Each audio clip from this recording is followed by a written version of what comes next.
فی موضعین لا نص فیہ، کہ مشقت اور حرج ایسے موضع میں ان کا اعتبار ہوتا ہے، ایسی جگہ میں جہاں کے نص موجود نہ ہو، اور جب نص موجود ہے تو مشقت اور حرج کا کوئی اعتبار نہیں ہوگا۔ واما مع النص بخلافہ فلا، اور اگر نص اس کے خلاف ہو تو پھر اس کا کوئی اعتبار نہیں۔ ولذا قال ابو حنیفہ و محمد بحرمت رعی حشیش الحال، اسی وجہ سے امام ابو حنیفہ اور امام محمد نے حرم کی گھاس کے چرنے کو حرام قرار دیا کہ حرم کے اندر جو گھاس ہے وقطعیہ، اور اس کے کاٹنے کو بھی حرام کر دیا، الا الازخر، مگر ازخر، کہ ازخر جو گھاس ہے تو حضور نے اس کے علاوہ حرم کی گھاس کو کاٹنے کی جب اجازت نہیں دی تو وہ چونکہ احادیث مبارکہ میں موجود ہے، اس لیے اس کے خلاف وجوز ابو یوسف رایہ للحرج، اور امام ابو یوسف نے جائز قرار دیا اس کی گھاس کو چرنا، کاٹنا، حرج کی بنیاد پر۔ ورد علیہ لما ذکرہ الزیلعی فی جنایت الحرام، اور امام اور ان کا رد کیا گیا اسی سے جو ہم نے ذکر کیا کہ یعنی حرج کا اعتبار ایسی جگہ میں ہوتا ہے جہاں پر نص موجود نہ ہو، تو پھر حرج کا اعتبار کیا جاتا ہے۔ وقال فی باب الانجاس ان الامام یقول لتغلیظ نجاسات الاوراس، اور کہا ہے کہ امام اعظم ابو حنیفہ یہ گوبر، لید، مینگنی وغیرہ کی نجاست غلیظہ کے قائل ہیں، لقول علیہ السلام، حضور علیہ السلام کے اس قول سے، انہا رکسن ای نجسن، یعنی گوبر، لید وغیرہ یہ ناپاک ہے۔ ولا اعتبار عندہ بالبلوہ فی موضع النص، اور کوئی اعتبار نہیں ہے ان کے نزدیک بلوے کا، عموم بلوہ کا موضع نص میں، کہ لید سے، گوبر سے بچنا مشکل ہے، عام طریقے سے لوگ اس میں ملوث ہوتے ہیں، لہٰذا یہ گندا نہیں ہونا چاہیے اور ناپاکی کا حکم نہیں قرار دینا چاہیے۔ کہ یہ حرج کا اعتبار وہاں ہوتا جہاں حضور کی حدیث نہ ہو، جب حضور کی حدیث کو بندہ کہہ دے تو اب حرج یا مشقت میں پڑنے کا کوئی عموم بلوہ کا کوئی اعتبار نہیں۔ کما فی بول الآدمی، جیسے آدمی کا پیشاب، تو اس میں عموم بلوہ ہے، اس سے بچنا مشکل ہے، مگر جب وہ ناپاک ہے، حدیث کریمہ سے ثابت ہے، تو پھر اب اس میں حرج کا اعتبار نہیں کیا جائے گا۔ تو کہہ رہے ہیں فإن البلوى فی عام وفی شریعت منیت المسلم من المتأخرین من زاد فی تفسیر الغلیظۃ علی قول ابی حنیفہ، منیت المسلی کی شرح میں ہے متاخرین میں سے کہ جس نے زائد کیا غلیظہ کی تفسیر میں امام اعظم کے قول پر، اور کوئی حرج نہیں ہے اس کے بچنے میں، کما فی الاختیار، جیسا کہ اختیار میں، فی الغلیظۃ علی قولہما، غلیظہ میں ان دونوں کے صاحبان کے قول پر، ولا بلوى فی اصابتی اختلاظ، اور کوئی بلوہ نہیں اس کے پہنچنے میں، کپڑے کے لگنے میں، جیسا کہ اختیار میں، وفی المحیط وزیادۃ حسن یشهد لها بعض فروع البلوى، والمراد بقولی ولا حرج فی استناده ولا بلوى فی اصابتی علی اختلاف العبارتین انما هو بالنسبۃ الی جنس المکلفین، کہ کوئی حرج نہیں ہے اس کے بچنے میں اور کوئی بلوہ نہیں ہے اس کے پہنچنے میں کپڑے پر، اختلاف عبارتین کے ساتھ۔ تو کہہ رہے ہیں انما هو بالنسبۃ الی جنس المکلفین، وہ مکلفین کی جنس کے اعتبار سے ہے۔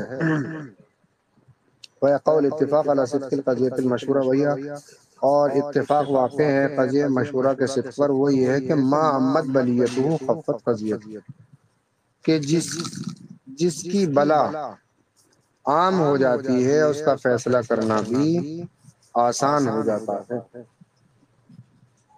جس میں یعنی عموم بلوہ ہو جاتا ہے اس کا فیصلہ کرنا آسان ہے کہ بھئی لوگ حرج میں واقع ہیں۔ الفائدۃ الرابعہ، 14 فائدہ یہ، ذکر بعض من الامر اذا ضاق اتساع، کہ معاملہ جب تنگ ہوتا ہے تو وسیع ہو جاتا ہے، یعنی اس میں پھر حرج کا اعتبار کے وسعت دی جاتی ہے، وہی اتساع ضاق، اور جب اس میں گنجائش زیادہ ہوتی ہے تو تنگ ہو جاتا ہے، وجمع بینہما بعضهم بقولہ، اور بعض نے جو ہے جمع کیا ہے اس کے درمیان اپنے قول سے۔ مراد یہاں پہ اتساع سے رخصت ہے، اور ضیق ضاق سے مراد ہے کہ مشقت۔ تو جمع کیا ہے بعض نے اس قول سے کلما تجاوز عن حدی ناقص الی ضدی، کہ کوئی بھی معاملہ جب اپنی حد سے تجاوز کر جاتا ہے تو ضد کی طرف پلٹ آتا ہے۔ ونظیر هذه القاعدتين في التعکس، في التعکسی قول یفتقر في الدوام ما لا يفترق في الابتداء، کہ ضرورت پڑتی ہے دوام میں یعنی ہمیشگی میں جو ضرورت نہیں پڑتی ابتدا میں، اور ان کا قول کبھی ضرورت پڑتی ہے ابتدا میں جو ضرورت نہیں پڑتی ہے بقا میں، ان قریب انشاءاللہ اس کی شروع آئیں گی۔ قاعدہ خامسہ، پانچواں قاعدہ اب یہاں سے شروع ہے، الضرر یزال، کہ ضرر کو زائل کیا جاتا ہے۔ تو اصلها قول علیہ السلام، یہ پانچواں قاعدہ شروع ہو رہا ہے۔ اب اس کا اصل جو ہے حضور علیہ السلام کا قول ہے لا ضرر ولا ضرار، نہ کوئی نقصان نہ نقصان پہنچانا ہے اور نہ نقصان میں پڑنا اور نہ دوسرے کو نقصان پہنچانا۔ اخرجہ المالک فی الموطا، اس کو تخریج کیے مالک نے، امام مالک نے موطا میں عمر ابن یحییٰ سے، اور روایت کا اپنے باب سے مرسلن، واخرجہ الحاکم فی المستدرک والبیہقی والدارقطنی من حدیث ابی سعید الخدری، اور بیہقی و دارقطنی نے ابو سعید خدری رضی اللہ عنہ کی حدیث سے، واخرجہ ابن ماجہ من حدیث ابن عباس، اور ابن ماجہ نے اس کی تخریج کی ہے حضرت عبداللہ ابن عباس کی حدیث سے، وعبادہ ابن صامت کی، وفسرہ فی المغرب بانہ لا یضر الرجل اخاہ ابتداء ولا جزاء۔ تو کہہ رہے ہیں اس کی تفسیر مغرب میں کی ہے کہ لا یضر الرجل اخاہ ابتداء، کہ کوئی بھی انسان اپنے بھائی کو جو ہے ابتداءً جو ہے نقصان نہ پہنچائے، اور ورنہ ولا جزان، اور نہ ہی جو ہے بدلے میں،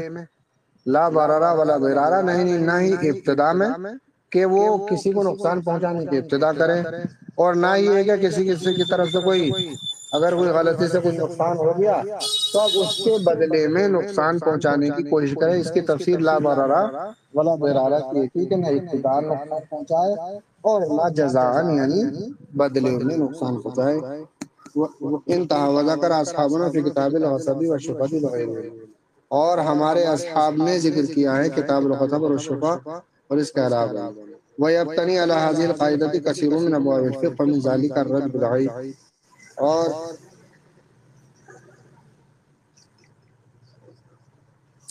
اس قاعدے پر ابواب فقہ کی بہت سی فروع، بہت سی جو ہے ابواب فقہ ہیں، اس کی بنیاد ہے۔ اسی میں سے کیا ہے رد بالعیب، عیب کے ساتھ رد کرنا، یعنی آپ نے کوئی چیز خریدی اور پھر اس میں عیب پایا گیا تو لوٹانے کا اختیار شریعت نے دیا۔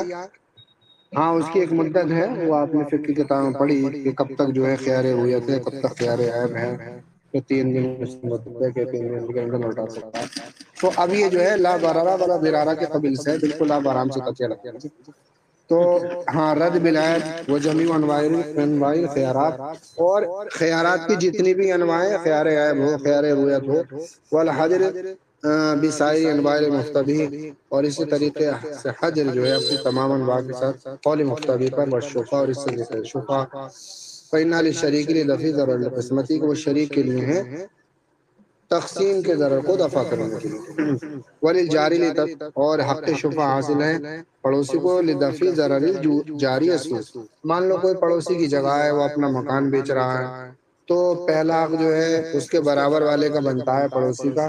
وہ اس بنیاد پر کہ وہ لے لے گا، اگر اس کی مرضی ہے، اس کی کیپیسٹی ہے لینے کی اور وہ خریدنا چاہتا ہے تو پہلا حق اس کا بنتا ہے کہ آپ اس کو دیں۔ کیوں؟ اس سے کس بات کے ضرر کو دفع کیا جا رہا ہے کہ اس کو اس بات کا خطرہ ہے کہ پتہ نہیں اگر دوسرا لے گا تو میرا پڑوسی دوسرا آئے گا، کتنا برا آئے گا، کیا ہوگا۔ تو اس لیے اس بات کے، حالانکہ انسان مالک ہے اپنی چیز کا، مگر پھر بھی پہلے حق اس کا بنتا ہے کہ پڑوسی کو اپنی جگہ بیچ رہے تو اس کو دے، تاکہ اس بات کا ضرر اس سے دور ہو جائے کہ آنے والا جو اس کو لے گا وہ اس کے پڑوس میں غلط آدمی نہ بچ جائے۔ اس لیے اسی کو کہہ رہے ہیں وللجاری لدفع ضرر الجاری السوء، اور پڑوسی کے لیے برے لدفع ضرر الجار، پڑوسی سے دفع کرنے، ضرر کو دفع کرنے کے لیے، یعنی برے پڑوسی کی یا برائی کو دفع کرنے کے لیے بھی جیرانی ہے تغل الدیار، اس لیے کہ پڑوسیوں کی وجہ سے جو ہے مکان مہنگے ہوتے ہیں، جگہیں مہنگی بھی ہوتی ہیں اور گھٹ بھی جاتی ہیں۔ تو پڑوسی برا ہے اس جگہ کا، ارے یار بولے وہاں کون جا رہا ہے، بہت برے لوگ ہیں وہاں کے تو۔ اور اگر اچھے لوگ ہوتے ہیں کہ یار بڑی اچھی بستی ہے، سب اچھے لوگ ہیں، تو اچھا رہے گا، وہاں پہ خرید لیتے ہیں پلاٹ یا جگہ یا مکان۔ تو کہ نہیں یار بہت بڑھیا لوگ بستے ہیں اور سنجیدہ ہیں، ہاں تو نالے پہ تو کچڑا ہے، شرابی لڑتے رہتے ہیں، بولے یار آواز وکاس میں بڑھیا لوگ پڑھے لکھے لوگ لے کوئی بات نہیں۔ تو پڑوسی کی وجہ سے مہنگی بھی جگہیں ہوتی ہیں، اور پڑوسی کی وجہ سے برے ہوں تو سستی بھی ہوتی ہے۔ اس بیچ رانی ہے تو یار، اس لیے کہ پڑوسیوں کی وجہ سے مہنگی ہوتے ہیں وہ تب کچھ سستے ہوتے ہیں۔ اسی طریقے قصاص ہوا، حدود ہوئی، کفار ہوا، زمانے مختلفات ہوئے، اور جبر علی القسمت بشرطی و نسب الائمۃ والقضات، اور اسی طریقے سے جو ہے ائمہ اور قضات کو متعین کرنا،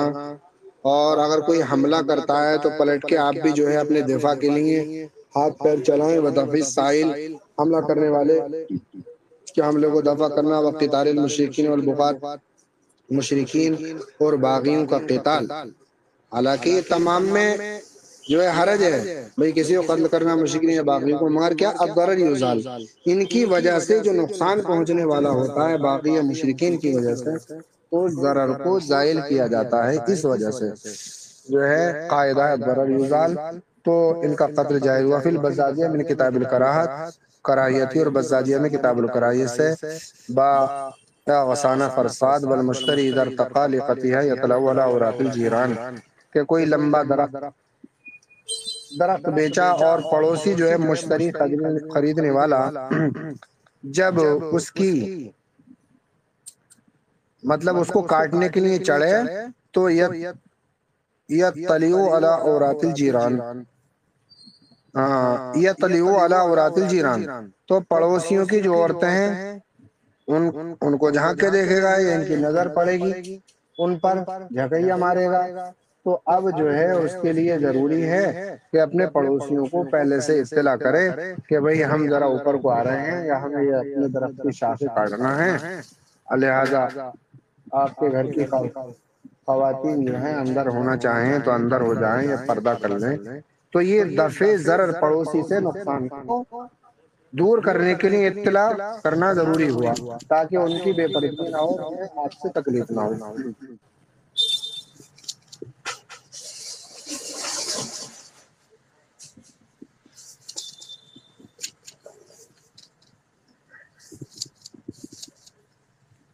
جی،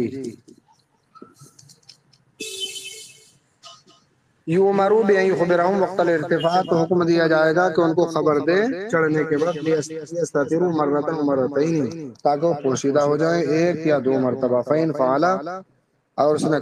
کر لیا، وإلا رفع إلى الحاکم لیمنعہ منہ، تو اگر وہ ایسا کرے تو ٹھیک ہے، اور اگر نہیں کرتا ہے تو رفع إلى الحاکم، مقدمہ جو ہے حاکم کے پاس لے جایا جائے گا کہ بھئی یہ جو ہے کبھی بھی چڑھ جا رہا ہے اپنے مکان کی چھت پہ پیڑ کاٹنے کے لیے، وہ ہماری عورتیں کس حالت میں رہتی ہیں خبر نہیں کرتا ہے۔ تو یہ قاعدہ مقدمہ حاکم کے پاس بھی لے جا سکتا ہے۔ وهذه القاعدة مع التي قبلها متحدة ومتداخلة تتعلق بها قواعد، اور یہ قاعدہ اس کے ساتھ جو اس سے پہلے متحد ہے یا متداخل ہے، اور اس سے متعلق جو ہیں چند قواعد ہیں۔ الاولی، پہلا قاعدہ کیا، ضرورات تبیح المحظورات، کے ضرورات جو ہے ممنوعات کو بھی جائز کر دیتے ہیں، کہ جب انسان کی ضرورت پڑتی ہے تو ناجائز چیزیں بھی جائز ہو جاتی ہیں۔ ومن ثم جاز، اسی وجہ سے جائز ہے اکل المیتۃ عند المخمصہ، کہ جب حالت مخمصہ ہے، دم نکل لیا ہے اور کھانے کے لیے کچھ نہیں ہے، شراب ہے یا مردار گوشت ہے، اور اگر وہ جو ہے ایک گھوٹ پی لے گا جس سے حلق تر ہو جائے، جان بچ جائے گی۔ ایک لقمہ کھا لے گا ناجائز، جان بچ جائے گی، نہیں کھائے گا جان چلی جائے گی۔ تو اب حالانکہ یہ ناجائز تھا، شراب پینا ناجائز تھا، مگر ضرورت کی بنیاد پر جان بچانے کے لیے اس ایک گھوٹ دو گھوٹ جس سے حلق تر ہو جائے اور جان بچ جائے، اتنا پینا جائز ہے۔ پوری بوتل چڑھائے گا تو گنہگار ہوگا کہ وہ خواہش سے ہوا، وہ جان بچانے کے لیے، اور اگر جان دے دی اس نے ناجائز کے ہاتھ میں لایا تو اللہ تبارک و تعالیٰ جو ہے اس کو سے شہادت کا درجہ عطا فرمائے۔ مگر پھر بھی شریعت نے اجازت دی ہے اس کو کہ وہ جان بچا بھی سکتا ہے، اور چاہے حرام سے بچ جائے اور جان دے دے، یہ اس کی اپنی مرضی ہے۔ تو اب ضرورت تو بھی المحضورات، ضرورت کے وقت جو ہے ناجائز چیزیں بھی جائز ہو جاتی ہیں، اسی وجہ انہی میں سے جو ہے یہ ہوا وہ اساغت لقمہ بالخمر، اس طریقے سے لقمہ اٹک گیا ہے، شراب ہے، پانی قریب قریب نہیں ہے، اور شراب پی لے گا پار ہو جائے گا، ورنہ پھندا لگے گا حلق میں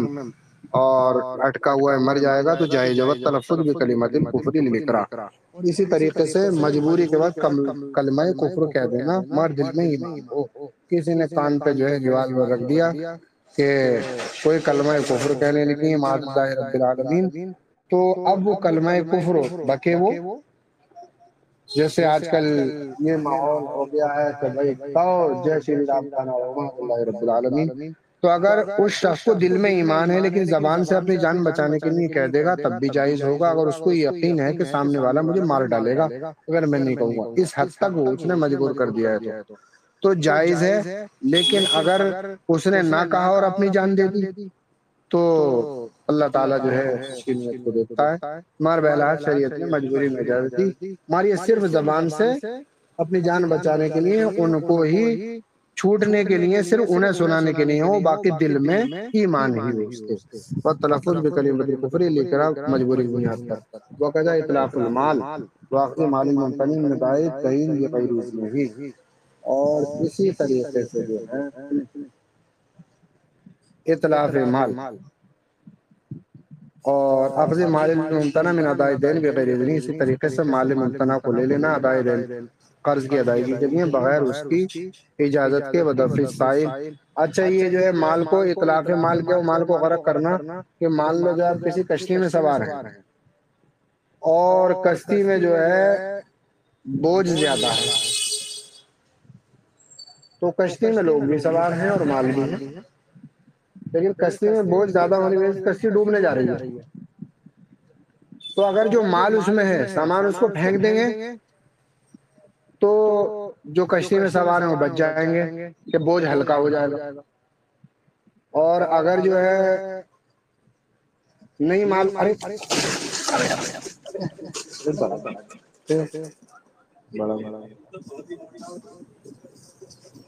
بڑا پورا نہیں نہیں یہ اندر چلا گیا، ابھی اس کو پڑھ لیتے ہیں بعد میں ٹچ کریں گے،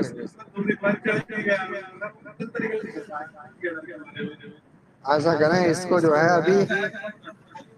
نہیں نہیں وہ نہیں آگا، وہ ادھر گھس گیا، آپ آ جاؤ آ جاؤ جلدی آؤ، ہلو ہلو، ارے نہیں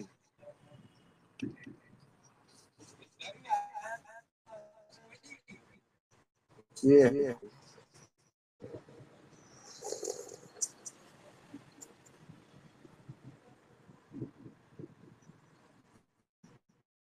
ہیلو، ارے ڈسٹرب کر دیا، ہیلو، جی حضرت آواز آ رہی۔ ارے دعا آ گیا تھا وہ اس میں جو ہے ڈسٹرب کر دیا، دکان میں بیٹھا ہوا ہوں، وہ ابھی نہیں آئے گا، وہ اسے موقع مل گیا، آپ ٹینشن مت لو، اس کے لیے میں کلاس کے وقت یہاں اس کو صحیح کر دو، کٹے اٹھیے سیدھا کر، کلاس کے بعد اس کے لیے چوہے دان لگاؤں گا میں، کیا آگے حضرت؟ چوہا آ گیا بہت موٹا سا دکان میں، وہ ہم بیٹھے ہوئے تھے اور پتہ نہیں باہر سے وہ چوہا دکان میں ہونا، میں ابھی بیٹھا ہوں، چلیے ہاں، تو اگر کشتی میں مال ہے تو مال کو ضائع کرنا حالات گناہ ہے، مگر اس وجہ سے کہ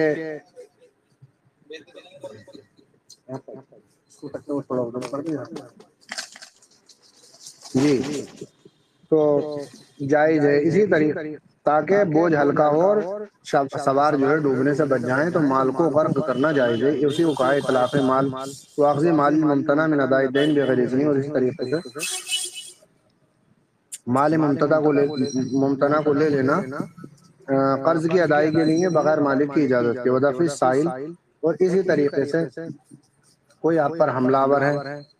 تو حالانکہ اپنی جان بچانے کے لیے اس پر آپ نے حملہ کیا اور مان لو وہ مر گیا تو وہ آپ کی جان لے لیتا اگر آپ حد پر نہیں مارتے، تو یہ جائز ہے کیونکہ اپنے آپ سے ضرر کو دور کرنے کے لیے جائز قرار دیا گیا. ولو ادّا الی قتلی، اگرچہ یہ سبب بن جائے اس کے قتل کا. آپ کا ہاتھ پیر مارنا، اپنا دفاع کرنا مار جائے گی. وزاد الشافعیۃ وعلی هذه القاعدۃ بشرط عدم نقصانها، اور شافعیہ نے زائد کے اس قاعدے پر بشرط عدم نقصانها ضرورت نظر شارع